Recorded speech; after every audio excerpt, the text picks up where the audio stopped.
Welcome to the Man Cave Podcast with Dan Casper. All right, let's do the local sports roundup brought to you by Amundsen's Appliance Center. I mean, track and field. Where do you want to start? I know, and we're not going to do it on purpose, but ton of athletes that won and are going to state and such. But, I mean, congratulations to all of you, first of all. Yes. We're probably going to miss some of you, and that's not by choice. So. Yes, track's one of those sports. It's a bit like wrestling where it's kind of tough to get everything because you have so many. But right. Obviously for around here, Division I, Chippewa Falls girls won the sectional team title last night. Okay. In Hudson, and the boys were runner-up. So, and both of them are sending a lot of athletes to state next week. So, really quick, not to interrupt, but so if they win team sectionals, does the whole team get to go? No. It's just you don't. There's no Minnesota has a separate team state where if you make it to state as a team, you compete against Okay. But they no. So next it'd week be like wrestling where you have the team state and then the individual. So they don't have that. So you basically you can win state as a team by just having the most points. There's years at state where a team will win state and they'll have four athletes. Yep. But it's kind of like Blue Gold Track and Field at Nationals right now. They got 21 total. More the better, right? You have more chances to accumulate points if you have more athletes there sometimes. Yep. And after, I believe it was Monday for regionals, I think it was Oklahoma Memorial girls won for regionals. So you can see just kind of that can change one level to the next because it just depends on how many athletes you send. And Bloomer, Tony mentioned a little bit earlier in Division II, Bloomer girls sending a big contingent. They were runner-up behind Rice Lake. Rice Lake girls beat out Bloomer for that team. Both of those two teams are going to be certainly a factor at Division II down at state. Going to have a lot of athletes down there. Going to probably score a fair amount of points there. I was in Cameron last night for Division III. The Fall Creek girls won the sectional team championship there. They won state last year. They've got a big contingent of really good athletes. Both boys and girls do, but that'll be heading down to state there next week. But a lot of area representation when you look. I mean, basically look at pretty much every school, and you're going to most of them you're going to find some sort of some sort of athletes heading down there that did really well and that kind of stuff. So it's a fun time. I mean, it's the sectional track might be one of the later nights of the year for me. But that's just kind of later than last night. Last night was sectional. Or this morning. Oh, I had state in my mind. My bad. So state I mean, as long as Mother Nature cooperates, state isn't actually super late. Okay. It's just kind of steady because it's steady all day. Gotcha. But and that's so state track is next Friday and Saturday. Friday you have two sessions. You have Division I that'll be going first, so they'll be starting in the morning, and then you have Division II and III in the afternoon. And then all three of them are together on Saturday. Okay. So and the events are split up a little bit, and you can go to the WIA website and see the schedule for that. I don't know it offhand. I just know that Division I goes before Division II and III because last year was the opposite, and they rotate that Friday every year. So, but it's always one of my favorite events. It is a long 2 days. There's a lot of work put in. I usually come away looking quite sunburnt, but that's just nature of the beast. It's just one of those things that if you're in my spot, if you're print or media, or if you're TV like our Justice and his crew and the other TV stations, it's a busy 2 days, but you have fun doing it because the thing about track and field is there's always stories to tell. You can go to a track meet and that's you can come away with a ton of different stories, especially this time of year. Right. Yep. And we all of us try our best to tell as many as we can because there's a lot going on. But there's a lot going on because there's a lot going on in a lot of sports. We've got earlier this week we had boys tennis sectionals here in Eau Claire. Shout out to Menominee advancing to state for the first time in program history, knocking off Eau Claire Memorial off their long held perch as the that section not only the Big Rivers champ but the sectional qualifier. Coach Bryce Supri and that team they've got a really good contingent, so they're going to actually. And tennis is an example of they do have a separate team state tournament, and that is in a couple weeks. But they also had some individuals. So singles and doubles that will be at the it's called the individual tournament, but it's also teams too, but doubles. But that's next week down in Madison. Okay. So the next 2 weeks they will be down in Madison competing. Gotcha. So shout out to the Mustangs there. Yeah, absolutely. Boys golf had regionals earlier this week. Eau Claire Memorial grabbed the regional title there.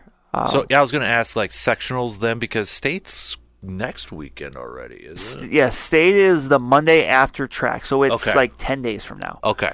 Next week you've got... So sectionals probably, next week. Next Tuesday, I believe, is pretty much universal for all of the sectionals around here. Bloomer Boys won their Division II regional title too, so that Division I sectional is at Troy Byrne and Hudson, so all the teams around here in Division I that are going there, that's a course they know pretty well by now. Usually they go there a couple times a year. Gotcha. So Division II is going to be at Turtleback up in Rice Lake. So that's one that Bloomer's familiar with. Early this year, they played a tournament up there with a lot of Big Rivers teams and held their own. That Bloomer team is legit, but they're going to have some good D2 teams to try to battle with, like a Lakeland, who is really good. I think Amory's another one that's really good too. So they're gonna have their work cut out for them, but that's going to be a good team there. Division III actually played yesterday because of rain. Yeah.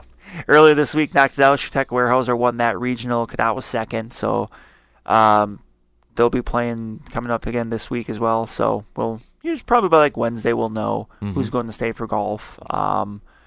Baseball and softball postseasons are underway. Softball had regional finals last night.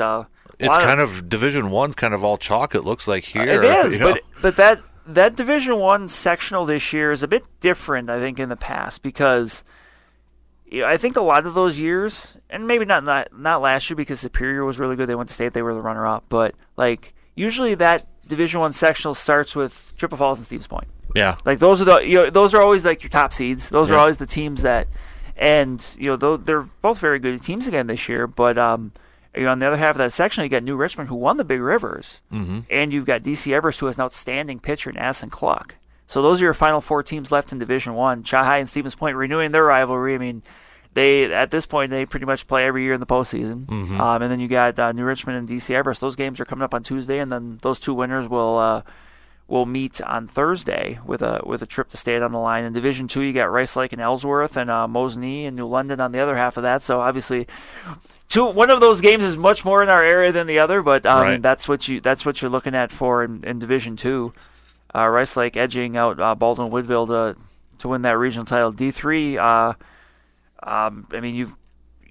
You had Bloomer giving a really good effort against the top seed Northwestern last night, but you got Northwestern, Spooner, and then Prescott and Aquinas coming up, and that's your 2. Your for 2, D3. For D3. D4 is kind of interesting matchup there with Fall Creek and McDonald Central. Yes, though, the rematch from the regular season. Those are the top 2 teams in the Western Clover Belt. Fall Creek won both of those matchups. So they'll be meeting up, and that's going to be a doozy. And the winner of that game will likely meet Grantsburg, who is the number 1 seed up top. But then that will be again Thursday. So.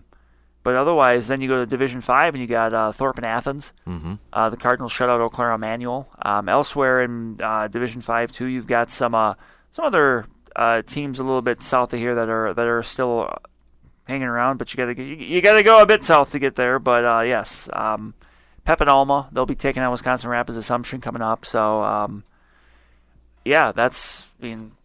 by this time next week, you'll know who's going to stay for softball. Right. Go ahead. Oh, I don't know. I was just good. If you were doing softball, baseball. Yeah, baseball. Division 2 through 4 got underway yesterday. So another Medford versus Rice Lake matchup. Those teams meet often at this time of year for baseball. On the other half, you've that potential regional final matchup. You got Bloomer, who beat Amory, making the trip up north to Ashland. So otherwise. You've got Abbotsford Colby's on there. Abby Colby's on there. Yep. You got Altoona. They'll be hosting Toma. Baldwin Woodville will be hosting La Crosse Logan. You go to Division 3, and you got McDonald, who pulled off the 13-4 upset. Remember, that's the McDonald team last year that won 4 games in the regular season and made the run, won 5 in a row to make it to state. That's a team that they've got some of those kids back, and that's a team that. You can't. Their record's not great, but they've actually played pretty well down the line. And remember, they beat Fall Creek. Fall Creek won the Western Clover Belt, so that's not your usual lower seeded team. That's they're going to play Neilsville Grant on Tuesday, and the winner of that game will face either Elkmount or Regis. That's not your typical 13 seed. But Fall Creek opened up with a win over Augusta. They'll take on Whitehall. Osseo Fairchild knocked off Stanley Boyd, so they'll play Mondovi in Division 3. So could that Elkmount Regis one be interesting too? Yes, as a 1 versus 8. Regis picked up a big win. Scored like 9 runs in the 6th inning to beat Cadet last night. Elkmount's got such a great history of baseball at that school. So Regis is a team that last year was a top-ranked team. They had some heavy hitters move on to college, but they've still got some talent, and that team can hit the ball. They've got some pitchers too, but that team can swing it. So this time of year you're always a little if you're an opponent, you're always a little leery of those type of teams that can really hit. Because in a short series, like baseball and softball are two of those sports where, and I think baseball a little bit more so, where you see those upsets just because. In baseball, obviously, you have to worry about your pitching and how you set that up. But, right. You run into a hot pitcher one day, you run into if your team is just a little bit off, and you can see those upsets happen. So, Division 4, Eau Claire Emmanuel, 3 seed, they'll be hosting Edgar. Spring Valley picked up a 11-10 win over Clear Lake. They'll play Flambeau. Division 1, their postseason will start next week. They actually finished up. Big Rivers finished up last night. Eau Claire Memorial picked up a win over Chip after Chip will beat Memorial on Wednesday. And Hudson already clinched. Hudson's the Big Rivers champ. River Falls was second. That sectional for baseball in Division 1 is really interesting too, because you got Stevens Point, who's the 1 seed, and rightfully so. They're awesome. They're a great team. They're one of the top ranked teams in the state. But then you look at 2 through 6, 2 through 7. It's pretty even. Hudson's the 2 seed.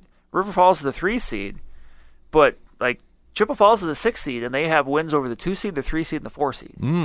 You've got Eau Claire Memorial, who I mentioned, is the 4 seed. They just beat Chippewa Falls. You've got Eau Claire North, who swept Chippewa Falls during the regular season. It's with a couple wins, you could have a Memorial North regional final, which would I don't think you have to tell anyone listening here what a North Memorial regional final in baseball would be. That would Carson Park would be rocking for that one. So Chippewa Falls hosts Wisconsin Rapids. So with a win, they could play a regional final at River Falls, and that would be coming up next Thursday. So, this is those first few days coming on Memorial Day are always super packed. Yeah, no kidding, man. But by this time next week, you'll know who's going to state base, or who knows who's going to sectionals. Sorry, in baseball too, and then sectionals are June 4th. And remember, sectionals for baseball, you have the semis and the finals the same day. That's right, because didn't you say you'd like that for softball? I would. And it used to be that way a long time ago. But I don't know why it's not now, because if baseball could do it, I don't see why softball can't do it. But, that's just, one of those It's above your pay grade, right? It is. If the WIA asks me my opinion that, I will give that. But, so we're getting that time. Girls soccer postseason gets underway next week. And we've got I know in Division 1, we got a North End Memorial first-round matchup, I believe. 5-4. Yep. Chippewa Falls will be heading to DC Everest, who is the top seed there. In Division 4, Regis McDonald's a 1 seed, so they'll be in action coming up here as well. And even Division 2, you got Menominee is a 5, Altoona Fall Creek co-op 7 seed over there too. Yeah, so it's time. I mean, I said it's Rice Lake again, a 1 seed at soccer. They're well set up. I mean, they're this is that time of year where we talk about it a lot, but for Rice Lake playing in the Big Rivers in so many different sports, and remember they're jumping back in for football this fall too. It serves them so well. They're ready to go. They're playing the Hudsons, the Memorials, the Norths, the River Falls of the world. So when you get to the postseason, you're usually in a pretty good spot for them. Could be interesting too, because Baldwin Woodville's that 2 seed at the bottom part of that bracket. Yes. So, yeah. Oh, man, a lot of stuff going on. Holy moly. And then you got the Express. The Express getting underway here Monday. Pretty quick. Yeah, we're Northwoods League roaring up. And I know CRBL is underway. We've got, some of the local dirt tracks. They've got a few races under their belt now. So Blue Gold's kind of wrapping up their final sports with the Division 3 Track and Field National Championships going on, too. So day 2 is today. And they had some podium winners yesterday too, so we'll know if they got another national championship team-wise after this weekend. So there's your local sports roundup. Woo! Brought to you by that time. Yeah. I'm gonna have to go use an ice machine. Brought to you by Amundsen's Appliance Center.